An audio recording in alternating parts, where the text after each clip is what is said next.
I used to think a white picket fence kept the world out. Turns out ours just pinned a different kind of monster in, and some days I swear you can still hear it pacing behind the hydrangeas. We bought the brochure version of Life, two-story house, sunlight on fresh paint, a lawn so green it practically hummed. And for a minute there, you know what I mean? It felt like we'd made it, like all the late nights and packed lunches and secondhand furniture had added up to the mountaintop. We moved on to Sycamore Lane like a headline. Young, successful black couple. The new faces on a street set in its ways, and the neighborhood smiled with their lips, not their eyes. Fruit basket on the stoop, a note that said, welcome, a vibe that said, we'll be watching. They watched us plant the hydrangeas, watched my wife Maya pick a classy navy for the shutters, watched Tuesday night cookouts that were a little too soulful for people who think the only acceptable funk is lawn fertilizer. We learned the choreography wave, but not too much nod, but don't invite, keep it neat, keep it quiet, until one woman across the street decided quiet meant obedient. She had the kind of posture that says she's never been told no helmet, hair pearls, like punctuation, smile like a parking ticket. We'll call her Mrs. Whitcomb. The first week, Maya took over warm zucchini bread, and the door cracked just enough for a cool I'm gluten-free click. From then on, it was the chin dip, see you, tolerate you, dismiss you, and we told ourselves it was fine. Her bitterness was a tea she chose to drink. We were naive. She wasn't looking for a cup, she was looking for a throat. Saturday sun like melted butter. I was in the garage sanding an old cedar chest, my therapy that smells like sawdust, while Maya knelt in the flower beds in a blue tee and gray work pants bandana in her hair, coaxing life out of soil like it owed her money. I remember thinking nothing can touch us here, which is when the shadow slid over the lawn. Mrs. Whitcomb marched up to the edge of our walk, not with cookies or small talk, but with a list, literally a list, and said, since you're clearly not busy, I need you to run to the store for me barbecue this afternoon. The caterer forgot essentials. She held the paper out like a queen, presenting a decree to a servant who'd be punished for reading too slowly. Maya blinked, polite confusion. I'm sorry, you want me to go grocery shopping for your party? A long, suffering sigh. That's what I said. I saw your car. You're obviously not going anywhere important. The assumptions stacked like cordwood. The idea that Maya's time was worthless, that our presence meant we were the help, that her calendar outranked our humanity. Maya kept her voice even, ma'am, doing more labor than any pronoun should. There's been a misunderstanding. I'm not available to run your errands. I have my own things to do today. That should have been the end. Instead, the mask slipped, then fell.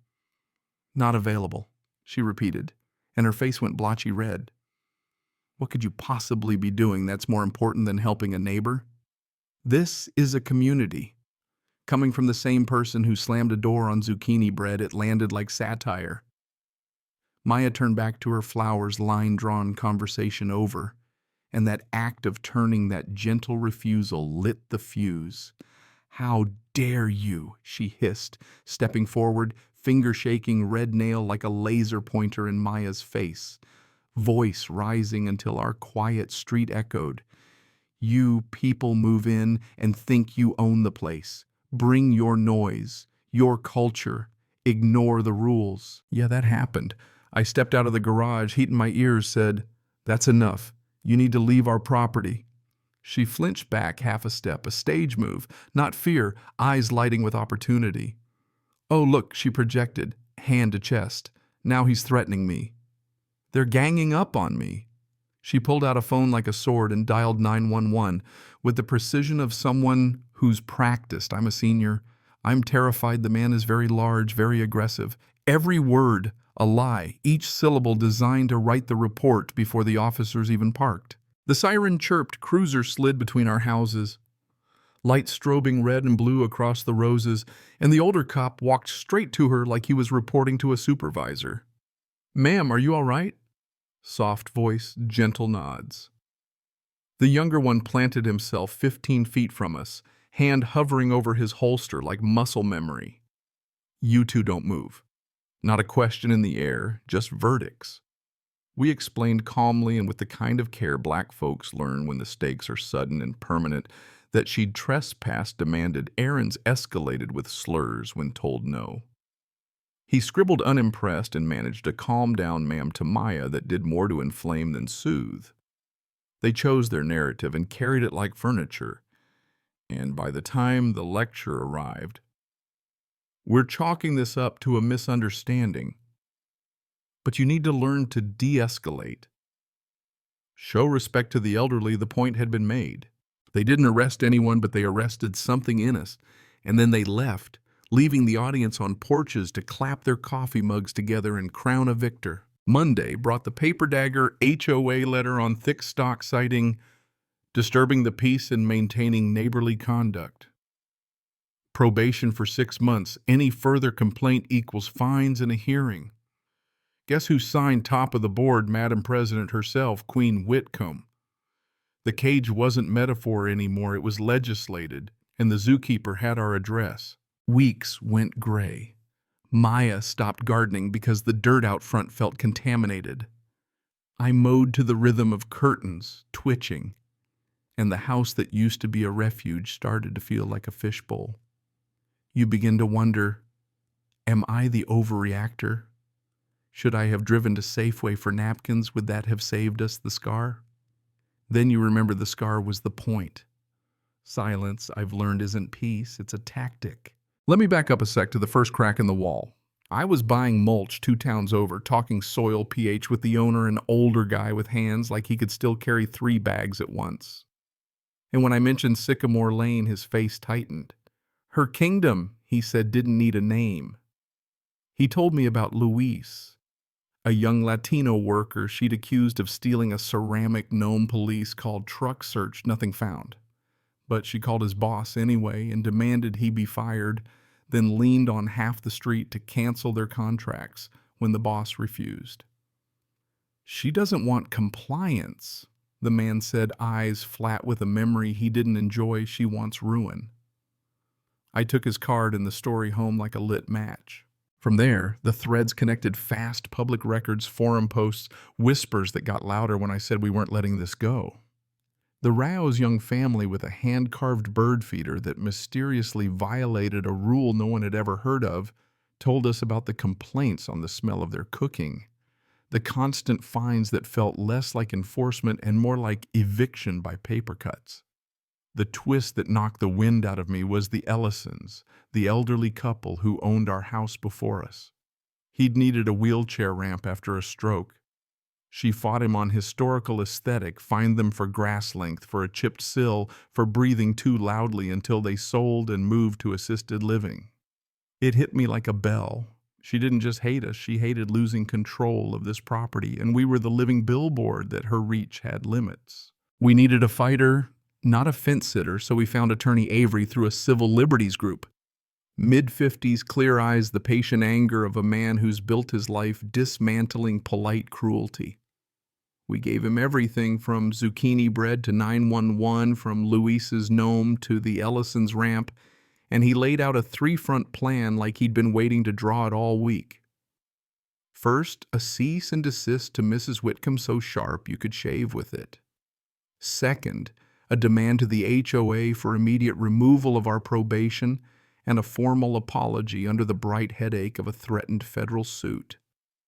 Third, and this was his haymaker, complaints filed with the state's Fair Housing Office and HUD for discrimination and selective enforcement with personal liability spelled out for board members who rubber-stamped abuse. The letters hit like thunder. Porch sitting stopped. The smirk evaporated, and an emergency HOA meeting was scheduled in a beige clubhouse that smelled like coffee breath and fear. We walked in with attorney Avery, and for the first time the room wasn't a single block, it was edges and cracks and people who looked tired of being pushed. Diane, Mrs. Whitcomb's arm-in-arm neighbor, clucked and glared, but 2 rows back sat Mr. Ellison's son-in-law holding a framed photo. And across the aisle, the Raos squeezed each other's hands like surfacing for air. When the board tried to make us the problem, litigious attention-seeking, disturbing the harmony, Avery didn't raise his voice, he just stacked facts on the table like bricks and asked them how high they wanted the wall to get. The turning point wasn't the law, it was the picture frame trembling in the son-in-law's hands as he said, "This is who your aesthetic hurt." Voice cracking in a room suddenly too small. It moved something because stories started popping up like dandelions through concrete. A welcome mat that cost a woman 3 fines, a classic car project that earned a written warning for visible disassembly, a dad told to roll back his trash cans by 6:59 a.m. Or else the point being the rule book wasn't a shield, it was a cudgel, and the person swinging it wore the same perfume. When the vote came, it wasn't a movie cheer, it was scared people saving themselves. Probation rescinded apology to be drafted. And then the big one removal of Mrs. Whitcomb as president. She sat there alone, no pearls that day, just a gray face, while the same neighbors who used to form a circle around her stepped aside. Power left her, not with a scream, but the soft thud of a chair nobody moved to pull back from the table. If this were a fairy tale, she'd move the roses would wither overnight, and a rainbow HOA would sponsor block parties, but life likes loose ends. The apology came dry language, no heart, still a win, and the fair housing complaints turned into a settlement that mattered less for the check than the line on the record stamped with the words, "This happened, and it was wrong." Mrs. Whitcomb didn't leave. She retreated a ghost behind lace curtains, and the roses eventually looked thirsty in a way you can't fix with a hose when the root's bad. Some people stayed cold forever, casualties of choosing the wrong team too long, but the street softened, waves became nods, became actual conversation. The Rows put their bird feeder back up like a flag, and the guy with the classic car worked with the garage door open on Saturdays just because he could. The day I knew we'd taken our home back was quiet. No speeches, just a pair of gardening gloves on our kitchen counter and Maya out front on her knees again pressing marigolds into the same patch of soil where she'd been told to fetch like a dog. She looked up at me through a loose curl with that small smile that means something's healing. And in the reflection of the window, I could see the fence, the house, the life, all still here, all still ours. We didn't win clean, scars don't buff out, but we won honest. And sometimes that's the only kind that sticks. We stayed not just for us, but for Luis and the Rows and the Ellisons, for anyone who's learned the hard way.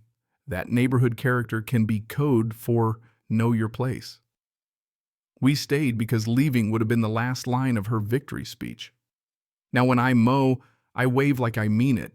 And if somebody twitches a curtain, I let them see me smile because we are here and we are not going anywhere. So here's the part where I'm curious, what would you have done after that first knock? The grocery list, the sirens, would you have moved, fought, gone nuclear, forgiven all of the above, none? Does a community get rebuilt by calling out the rot or by painting over it and planting more flowers? And what does justice even look like when it shows up in a cul-de-sac with a clipboard? Drop your take in the comments. Who was right? Who was wrong? What counts as keeping the peace, and where's the line between rules and control? And if this hits something in you, share it with someone who needs to hear. They're not crazy for wanting dignity where they live. You know what I mean?